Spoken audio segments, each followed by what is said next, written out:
Hello and welcome to another Meet the Coach interview for Season 6 of the GBA. I am KantoCastBlue, and today I am joined by one of the most highly anticipated new coaches this season. That's right. And certainly the most mysterious, by far. Without a doubt. We don't know much... Oh, it's me! We don't know much about him, but hopefully we'll gain a little more insight with this interview. He is your coach of the Milwaukee Sawsbucks. He is BattlerX. BattlerX, welcome. Thank you. You all can hold your applause watching this video at home. I know that your reaction is just to give me your admiration and applause, but please, this is going to be a long video, so save that to the end. I'm sure everyone is wondering who you are, but I don't think we're actually going to find that out today. You would be correct. Alright, sorry guys. I tried. I did what I could. But we are going to get to know a little bit more about you. And to start things off, we'll start with something very basic. What was your first Pokemon experience? Well, my first Pokemon experience, it probably differs a lot from other people. People are talking about the games they played. But see, mine stems from a real-life experience. See, I was coming home one day from, I worked late night at a casino. I was coming home one day, and a lady was getting mugged. 2:30 in the morning, dangerous part of town. So I go to help her, and out from the alley comes a Houndoom to help me. Ever since then, me and this Houndoom, man, we've just been inseparable, you know? I mean, that's quite the story. That's definitely the most intense story I've heard so far. Yeah, that lady had no idea what's happening to her. Me and Houndoom just got away with her wallet and all of her jewels. And ever since then, you know? So then, how long have you been playing the game competitively? What year is it? About 17 years. Got in real early when the competitive nature started appearing, so... I would say that's probably the longest any of the coaches have been playing. Yeah, it's gonna suck for them, then. They have to go up against that experience. Do you think that gives you an upper hand? I think it gives me two upper hands, because I have two hands. You know, I'm gonna use both of them in the upper fashion to win. Yeah. So you've been playing for nearly 2 decades. Correct. Do you play any other tiers or formats? Well, OU is a lot of fun. You can kind of go with whatever and throw anything together. But I'm actually a big fan of PU for some strange reason. I love cosplay Pikachu, man. That's crazy. Pikachu's got a dress on. What is that? What are we doing?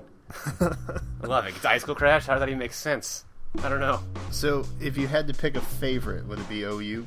Yeah. You can really stretch your creativity there. Because when you get to the lower tiers, it becomes, like, more bulky and more stally, just as a result of the options are limited. Because, like, there might be, you know, UU wall breakers that work really well in OU. But if you're playing NU, then obviously you can't bring, you know, they're super niche, but they exist. But they're not, you know, they're so niche, they're not in the upper tiers, so... But you have those options up in the higher tiers, is what I'm saying. Like, Cresselia just wins in its tier, because it does. Yeah. Do you have much else experience playing in the draft format? I am actually not allowed to talk about that. Hypothetically, yes. If that's a hypothetical question, then I hypothetically do have draft experience. But, you know, I can't talk about that. Not even 5 minutes in, and the mystery continues to build. So, what's your game plan when you're getting ready to draft? Do you look at things that would be good for utility? Do you try and set up power? Do you try and establish a core for defensive purposes? Without giving away too much, of course. Of course. What would you say your go-to? Well, see, I actually have the luxury of having the first overall pick, just because of the way the teams last year fell. You know, a couple teams left that were behind the Sawsbucks, so they ended up getting the first overall pick. So I can essentially do what I want, and I'll have the luxury of picking. I know what I'm taking already. I know what I'm going to get. So I have that luxury, and then what I base that off of, my next couple picks, are what the rest of the draft can do. And again, I have that luxury. So if I see a lot of offense being taken, I can build a core on my next wheel. If I see a lot of defense being taken, I can go offensive. So really, the plan is whatever everyone else does, then I'm just going to expose that in the draft. Do you think it's to your advantage being a wheel pick? Yes, I definitely do, because it allows you to definitely take stuff that you want, and you can pretty much take as long as you want, because you have 2 picks, and people realize that, and you have so many picks in between that by the time it gets to you, you have 2 Pokemon definitively that you know can deal with what got picked ahead of you. Well, it certainly sounds like you have some experience that we're not going to talk about. Can't talk about it. I'd like to, but, you know, can't. I'm sure we all love to hear it. But if there was such a Pokemon that existed that was just so good in the draft format that you couldn't live without it, which one would it be that you would choose to just draft over and over again? Are we taking, let's see, in what realm?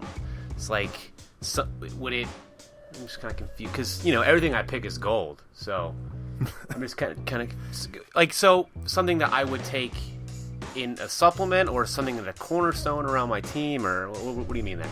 Just anything. Anything? Anything that's literally that good in the format. Could be part of a defensive core. Some people have picked really heavy stall machines. Yeah, well, they're cowards. They're cowards.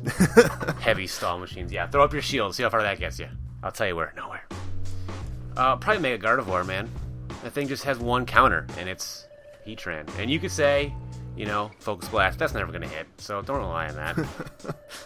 When, I have the potential to franchise Heatran if I so choose. Do you think you might take that option? I guess we'll find out come draft day, won't we? Fair enough. Yeah. So, moving a little bit further into a different section of this interview, I call it the GBA and you. We're going to find out more about your relationship with the GBA, and now it's probably not terribly extensive because, again, you are a new coach. But what made you want to join the GBA? Well, when I got a call from my buddy, Steve's my guy. I've known him for years and years and years. He came to me, saying he need help. His brand's in trouble, and, I can't say no to a friend, you know what I mean? And I cannot say no to an ass whooping, So if you feel like when you get two out of those, you check both those boxes, it's the perfect situation for me.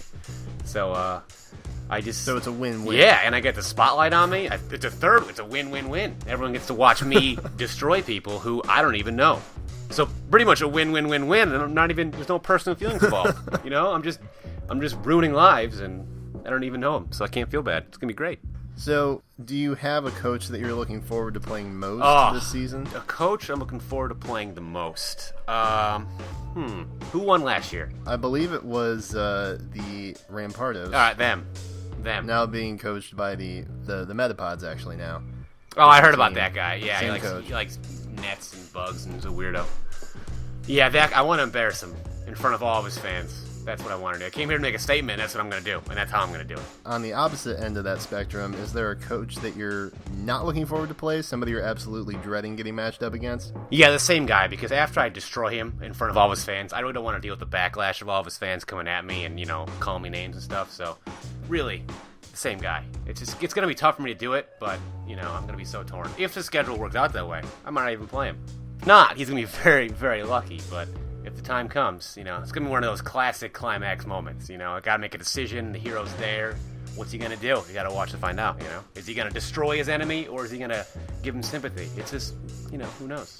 It sounds like a cinematic masterpiece. Most things involving me and cameras are.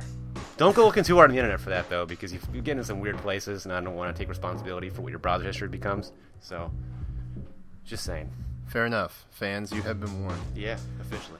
So what are you most excited for during Season 6 of the GBA? Just showcasing that I am no one to be trifled with.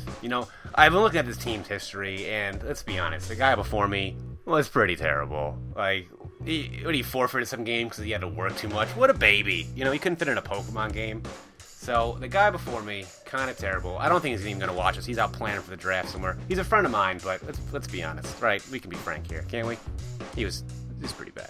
So I'm just excited to show this team is not dead in the water, and there are definitely people's minds are going to change this year. And I look forward to consistently being the underdog, and then I think when they go 4-0, at that point, people start taking me seriously, but the first 4 games are going to be great. But then once you get 4-0, and then I just start toppling people, they have to respect me when I'm doing, right?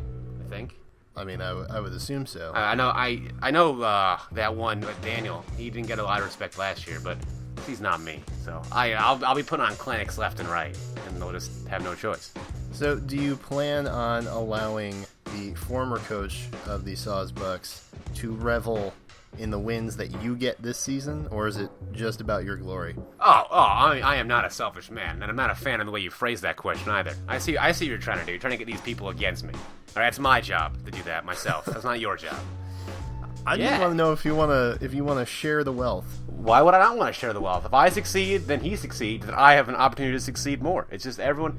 if I succeed, it's his great decision-making to bring me in that allowed this team to succeed in the first place. So honestly, he is going to get all the credit because he's the reason that I'm here. So it would be selfish and foolish of me to not give him any of that credit. That's very well spoken. He knows what I can do, and he's given me a chance, and I'm gonna seize that chance. So I have an idea of what you are likely to answer with this next question. Okay. But realistically, where do you see yourself ending up at the end of this season? You're putting me in a corner now, aren't you? Now I'm going to answer the way you thought. I'm going to be that asshole that's just got way too much confidence in himself. To be fair, there have been a lot of confident answers on this question. I believe you. The first season, I don't want to demoralize the whole league. So if I make the playoffs, I think I'll be happy about that. I don't want to make everyone run away in fear after the year's over because I just destroy everybody. Yeah, what fun would that be, Got to bring in 15 new guys, and then it's a whole mess to organize. Well, I wouldn't want to do that. So I think the playoffs will be a solid spot for us to show the fans out there and the fans of other teams that we're a team on the rise. And then, next season we will, burn down their dreams. So you just want to establish a presence, not necessarily win the whole thing. Yeah, where's the fun in that? You gotta enjoy every moment you can when you're in the spotlight. You can't just let it burn out in 15 minutes. Well, this would almost guarantee you for a sequel next season then. Oh, yeah, because I have confidence that I'm going to do well this year, and I can't imagine that would negatively affect my standing for the team next year. Fair enough. So, in this last phase of questioning, we are looking at what's become known as the lightning round, where you have two options, A and B, and you have to pick between one and the other.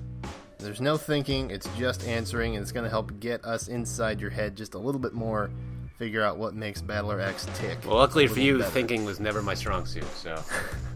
Then this should be pretty entertaining. I'm a performance man, if you ask all the women I've been with. Performance man. Actually, fun fact, lightning round, my nickname in high school, so... I don't know why that could have been, but... that was the case. Alright, we can cut that, right? No, it's live. Okay, never mind. I guess we're leaving that in then. One way or another, are you ready for the lightning round? Definitely. Yeah, I'm ready for everything. Don't ever ask me that question again. Well, luckily that's not a question during the lightning round, so we should be good from here on out. Cartridge or showdown? Cartridge. Oris or XY? XY. Sweep or stall? Sweep. Oh, sweep! I'm disgusted you even asked me that question. Hoenn or Sinnoh? Hoenn. Live commentary or postcom? Postcom. Toxic or Will-O-Wisp? Oh, God, neither. Volt switch or U-turn? Volt switch. Competitive or defiant? Defiant. Acro or mock bike? Acro. Play for competitive or play for fun? Competitive? What is this? Competitive. Technical team or creativity? Creativity. Trade or free agency? Free agency. And the final question, perhaps the most important, GG or rage quit? GG. Listen, man, I'm gonna beat people, but if they want to leave and cry, that's on them. I'm not gonna initiate that. That's just being an asshole. I'm just the best, and I'm just gonna prove I'm the best. Whatever they do as a result of me being the best is up to them. Well, I'm glad to see that you, although you are new, you are very sportsmanlike. Yeah. That's reassuring. Yeah, but I mean, I'm also one of the most modest people in the universe, so you can just add that to my accolades as well. And just like that, as we learn a little more about BattlerX, the interview is done. We couldn't give you guys everything today, and honestly, we can't really give anything away, but if you want to get better acquainted with BattlerX and your Season 6 Milwaukee Sawsbucks, all the links you need will be in the description below. Go check them out, and be sure to root for your Milwaukee Sawsbucks for Season 6 of the GBA, and it's starting up soon. Yeah, or not. I don't really care. I'm going to win anyway, so whether your support's there or not, BattlerX, it has been a pleasure, and good luck in the season. I don't need luck, but thank you. It was alright.